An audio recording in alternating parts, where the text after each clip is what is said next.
DMK files part 3ல மூன்றாவது audio டேப்பை அண்ணாமலை அவர்கள் ரிலீஸ் பண்ணியிருக்காரு. அதை பார்த்த திமுக காரங்க மரண பயத்துல இருக்காங்க. இது மட்டும் இல்லாம இன்னும் ஏகப்பட்ட சம்பவங்கள் நடக்க போகுது அப்படிங்கிற மாதிரி அண்ணாமலை அவர்கள் சொல்லியிருக்காரு. திமுக தலைமை முதல் திமுக ஜால்ராக்கள் வரை இவங்க எல்லாருமே பயத்துல உறைஞ்சு போய் உட்கார்ந்துட்டு இருக்காங்க. அது பற்றி பார்க்க போறோம். எப்பொழுதும் எதிராசன் வடிவழகு என் இதய தொழுதால் இல்லை எனக்கெதிர் இல்லை எனக்கெதிர் இல்லை எனக்கெதிரே.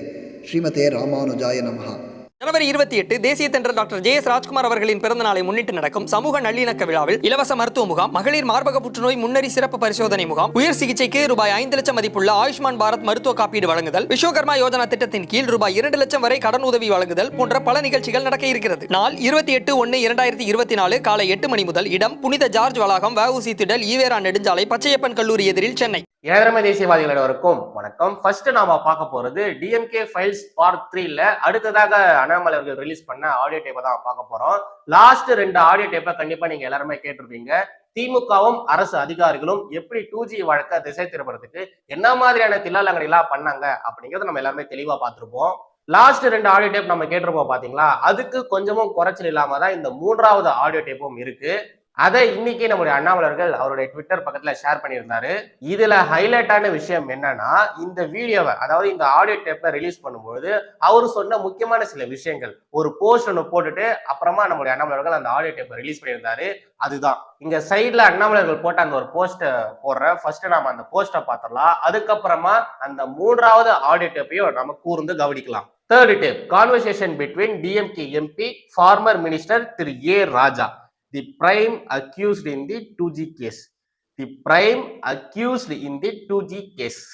And MS Jaffer said, a former chief of TN State Intelligence, DMK Files 3, manipulating the CBI probe with consensus by use of cooked up theories. Spectrums allocated to parties favored by the minister and all swept below the carpet. Wait for more.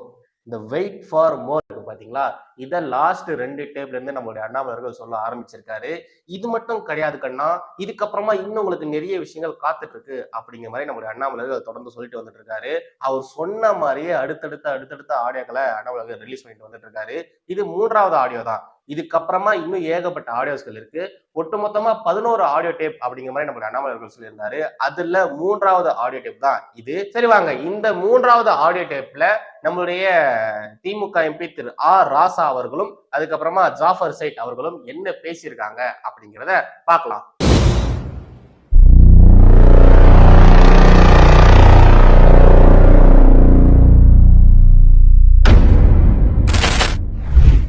Hello sir, வணக்கம் sir. எப்படி போச்சுங்க sir? Sir முடிஞ்சது sir. என்ன எப்படி போச்சுங்க sir? Diary கேட்டானுங்க, டைரிக்கு நான் alternative தீர்வு சொல்லிட்டேன். சரிங்க சார். அதுதான் அந்த 3 டாக்குமெண்ட் எடுத்துட்டு போயிருந்தேன். அதில் அவனுங்க கொஞ்சம் ஒரு மாதிரி அப்செட் ஆயிட்டானுங்க. என்ன டாக்குமெண்ட் சார்? அது கனரா பேங்க்ல வந்து டிஎம்கேக்கு வந்து டிஎம்கே மாவட்ட திமுக ஒரு அக்கௌண்ட் ஆரம்பிச்சு அதில் 1 ரூபா வரைக்கும் டீல் பண்ணிடுவோம். சரிங்க சார். 2003 இருந்து 2008 வரைக்கும். சரிங்க சார். அதே மாதிரி இதுக்கு அந்த முரசொலிக்கு இது வரைக்கும் ஒரு 70 லட்ச ரூபா பில் வச்சிருக்கேன். சரிங்க சார். அதே மாதிரி இதுக்கு இந்த 1 பேஜ் விளம்பரம் கொடுத்த தலைவர் திருநெல்வேலி பரவாயில்ல. சரிங்க சார். அது ஒரே ஸ்டோக்ல 1 கோடி ரூபா லிக்விட் சேவ் பண்ணிடுவோம். சரிங்க சார். இது 3 வச்சுக்கிட்டு டு ஷோ தட் வந்து எய்தர் பேங்க் அக்கௌண்ட் ஆர் தி கேஷ் டீலிங் நான் வந்து பொதுமக்கள்கிட்டயோ மற்ற வேண்டியவங்கள்ட்டயோ தமிழ்நாட்டில் வந்து வசூல் பண்ணி மாவட்ட கழகத்தை வச்சிருக்கேன், வச்சிருக்கேன், டெபாசிட் வச்சிருக்கேன். இதான் எவிடன்ஸ். சரிங்க sir. So that you can draw identical inference for the diaries. Correct. நான் இதே மாதிரி ஹேண்ட் பண்ணிருக்கிற ஆள் எல்லாமே பாத்தீங்கன்னா ஏவாவேலு, தூக்கால் செல்வம், பொன்முடி, வேலு. பொன்முடிக்கு விழுப்புரத்துக்கு மாநாடு கொடுத்துருக்காங்க. விழுப்புரம், ஏவாவேலு, தென் கேசி பழனிசாமி முக்கியமாக. அதனால மேக்சிமம் எல்லாமே பார்ட்டி தான் பண்ணிருக்கு. பார்ட்டிக்கு நான் வந்து எதிர நான் வந்து செலவு பாருங்கன்னு சொல்லியிருப்பேன். அவங்க செலவு பார்த்து அப்புறம் கொடுத்துருப்பேன். அதில் ஒரு இடத்துல திருச்சி மாநாடுன்னு வருது. சரிங்க சார். திருச்சி கான்ஃபரன்ஸ் போட்டுருக்கோம் ஒரு இடத்துல. சரிங்க சார். அது ஃபுல்லாவே திருச்சி, அந்த பக்கம் ஃபுல்லாவே என்னென்ன என்ட்ரி இருக்கோ அதெல்லாம் திருச்சி மாநாடு. சரிங்க. One among the co district secretary for conference. சரிங்க சார். அப்படின்னா அந்த ஆல்டர்னேட்டிவ் தேரி 3-4 டாக்குமெண்ட்ஸ்ல டைரி வந்து நாட் ரெலவென்ட் அவங்களுக்கு தெரியுதுன்னா நம்ம டிமாரலைஸ் பண்ணலாமா, ரெலவன்சி கொண்டு போகலாமா பார்த்துருக்காங்க. சரிங்க சார். பிஎஸ்எஸ் ப்ராக்டிஸ் ஒரு மாதிரி சொல்றதுக்கு காட்டுறது. சரிங்க சார். அது முடிஞ்சு போச்சு.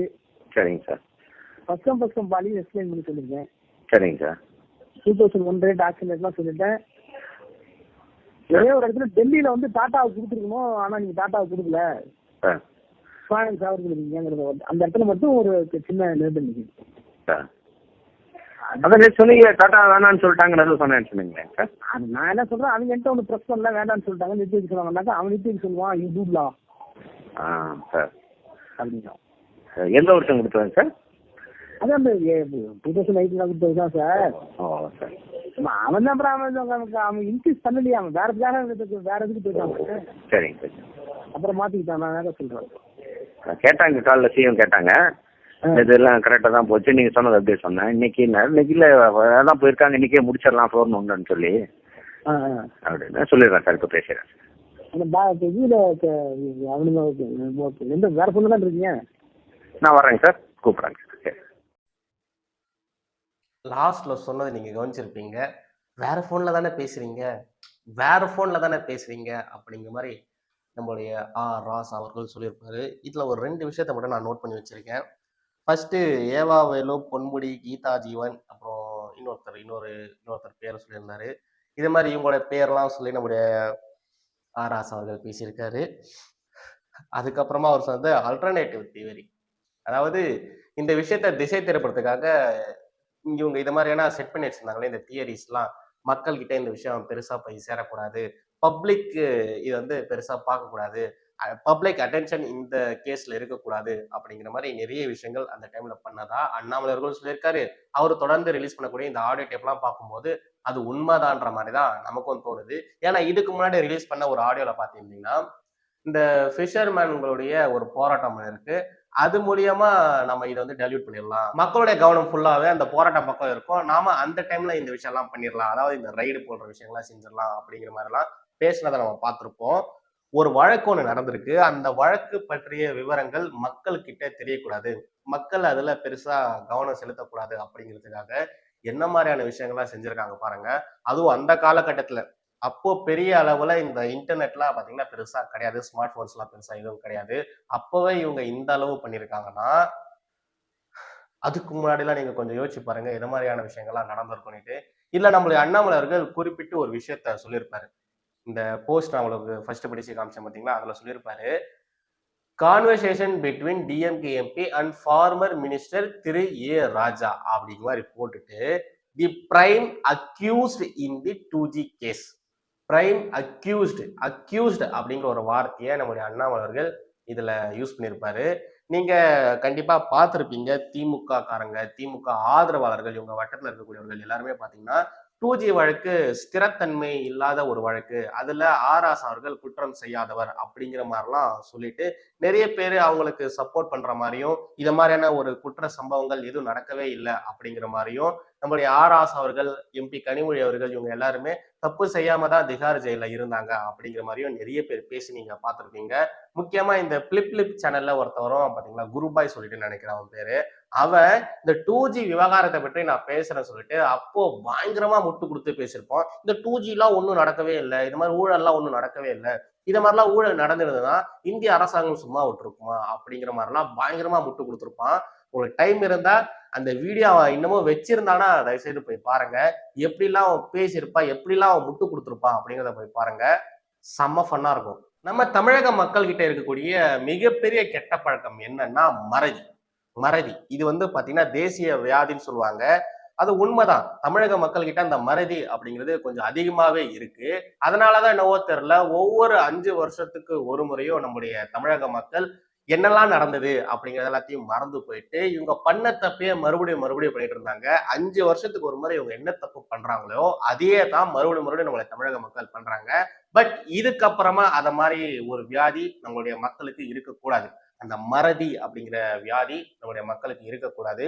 2019 தேர்தல் நடக்கும் பொழுது திமுக அந்த தேர்தல் காலகட்டத்துல என்ன மாதிரியான வாக்குறுதிகள் எல்லாம் கொடுத்தாங்க அப்படிங்கிறத இந்த 2024 தேர்தல் காலகட்டத்துல எல்லாருமே சொல்லணும்.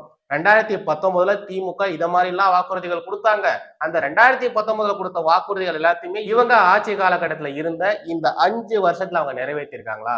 இந்த 39 எம்பிக்கள் அவங்க சொன்ன வாக்குறுதிகளை நிறைவேற்றி இருக்காங்களா அப்படிங்கிற மாதிரியான கேள்விகளை மக்களிடத்துல நம்ம கொண்டு வந்து வைக்கணும். இந்த 5 வருஷத்துல திமுக எம்பிக்கள் என்னெல்லாம் செஞ்சிருக்காங்க, 2019 தேர்தல் காலகட்டத்துல அவங்க சொன்னதெல்லாம் இப்ப செஞ்சிருக்காங்களா அப்படிங்கிறத மக்கள் கிட்ட கொண்டு போய் வைக்கணும். அப்பதான் மக்கள் மறுபடியும் அவங்க என்ன பண்ணாங்களோ, என்ன தப்பு பண்ணாங்களோ அதை மறுபடியும் 2024 தேர்தலையும் பண்ண மாட்டாங்க. நம்ம கிட்ட சொன்னது எல்லாத்தையுமே இவங்க பண்ணிருக்காங்களா அப்படிங்கிறத இந்த தமிழக மக்கள் புரிஞ்சுக்கணும், தெரிஞ்சுக்கணும். அதுக்கு என்ன பண்ணணுமோ அது கண்டிப்பா பண்ணியே ஆகணும். அது இந்த எம்பி தேர்தல்ல மட்டும் இருக்கக்கூடாது. 2021 சட்டமன்ற தேர்தல் நடந்தது பாத்தீங்களா, அந்த டைம்ல நம்மளுடைய திமுக தேர்தல் வாக்குறுதிகளா என்னென்னலாம் கொடுத்தாங்க அப்படிங்கிறத 2026 தேர்தல் வரும் பாருங்க, அந்த தேர்தல் காலகட்டத்துல இந்த மக்கள் கிட்ட கொண்டு போய் சேர்க்கணும். இப்ப நம்முடைய அண்ணாமலர்கள் ஒவ்வொரு பாத யாத்திரையிலும் போயிட்டு என்ன பண்றாரு, இந்த எம்பிக்கள் எந்த மாதிரியான வாக்குறுதிகள் கொடுத்தாங்க, அதெல்லாம் இவங்க பண்ணாங்களா, அதே மாதிரி 2021 தேர்தல் காலகட்டத்துல திமுக கொடுத்த வாக்குறுதிகள் என்னென்ன, அது எல்லாத்தையுமே இவங்க நிறைவேற்றி முடிச்சிட்டாங்களா அப்படிங்கிறத இந்த மக்கள் கிட்ட கொண்டு போய் சேர்க்கணும். 2019லயும் சரி 2021லயும் சரி திமுக எதை மாதிரியான அரசியல் பண்ணாங்க அப்படிங்கிறத மக்கள் கிட்ட கொண்டு போய் சேர்க்கணும். முக்கியமா இந்த கொரோனா காலகட்டத்துல அவங்க எதை மாதிரியான அரசியல் பண்ணாங்க, மழை வெள்ளம் புயல் இது மாதிரியான விஷயங்கள் நடக்கும் பொழுது அப்போ திமுக அரசு எப்படிலாம் ஆட்சி செஞ்சாங்க, திமுக அரசிற்கு எதிராக தமிழக அரசிற்கு எதிராக கேள்வி கேட்டவங்கள இந்த திமுக ஐடிவிங் எப்படிலாம் பேசினாங்க, தமிழகத்துல எதை மாதிரியான அசம்பாவிதங்கள்லாம் நடந்திருக்கு, அந்த அசம்பாவிதங்களுக்கு எதிராக திமுக அரசு எப்படிலாம் நடவடிக்கை எடுத்திருக்காங்க, 2021 இருந்து திமுக இருக்கக்கூடிய சிட்டிங் மினிஸ்டர்கள் எத்தனை பேர் உள்ள போயிருக்காங்க அப்படிங்கிற ஒட்டுமொத்த விவகாரத்தையும் தமிழக மக்களுக்கு ஞாபகப்படுத்தணும். அந்த கடமை யாருடையது? பாஜக அது மட்டும் கிடையாது, என்ன மாதிரி உங்களை மாதிரி இருக்கக்கூடிய ஒவ்வொரு தேசியவாதிகளோட கடமை அது நம்மளுடைய கடமை அப்படின்னு சொல்லி நாம எடுத்துக்கிட்டு தமிழக மக்கள் மறுபடியும் அதே தவறை செய்யாம பாத்துக்க வேண்டியது நம்மளுடைய கடமை. இந்த நாடு நல்லா இருக்கணும்னா நாம இது மாதிரியான விஷயங்கள் செஞ்சுதான் ஆகணும். இப்போ சொல்லுங்க, நீங்க அதை செய்வீர்களா? நீங்கள் அதை செய்வீர்களா? ஊழலில்லா ஆட்சி அமைக்க நீங்கள் அதை செய்வீர்களா? எனக்கு தெரியும், கண்டிப்பா எனக்கு தெரியும், நீங்க கண்டிப்பா அதை செய்வீங்க. கண்டிப்பா நீங்க எல்லாருமே அதை செய்வீங்க. நாம அதை செய்யறதுக்கு முன்னாடி இங்க இருக்கக்கூடிய இந்த மக்களுக்கு, இந்த தமிழக மக்களுக்கு அதுல பயங்கரமா அவேர்னஸ் வந்துருச்சு. மக்கள் தெளிவா புரிஞ்சுக்கிட்டாங்க அதிமுகனா என்ன, திமுகனா என்ன, பாஜகனா என்ன, பாஜகவால முடியக்கூடிய விஷயங்கள் என்னென்ன அப்படிங்கிறத இந்த 2.5 வருஷம் 3 வருஷத்துல தமிழக மக்கள் நல்லாவே புரிஞ்சுக்கிட்டாங்க. சோ கண்டிப்பா இதுக்கப்புறம் வரக்கூடிய தேர்தல்கள்ல நம்ம லாஸ்ட் டைம்ல பார்த்திருப்போம் பாத்தீங்களா, கடந்த காலங்கள்ல பார்த்த தேர்தல் மாதிரி இதுக்கப்புறம் வரக்கூடிய தேர்தல்கள் இருக்காது, கண்டிப்பா இருக்காது. ஏன்னா மக்கள் முழுசா மாறிட்டாங்க, முழுசா புரிஞ்சுக்கிட்டாங்க, அவங்களுக்கு அந்த அவேர்னஸ் வந்துருச்சு. பொலிட்டிக்கலா மக்களுக்கு இப்ப நாலேஜ் வந்துருச்சு. சோ கண்டிப்பா அவங்க ஏற்கனவே பண்ண தப்புகளை இந்த முறை செய்ய மாட்டாங்கன்னு நம்பணும். கண்டிப்பா நம்ம நம்பிதான் ஆகணும். மறுபடியும் அடுத்த ஒரு ஜெய்ஹிந்த், வந்தே மாதரம்.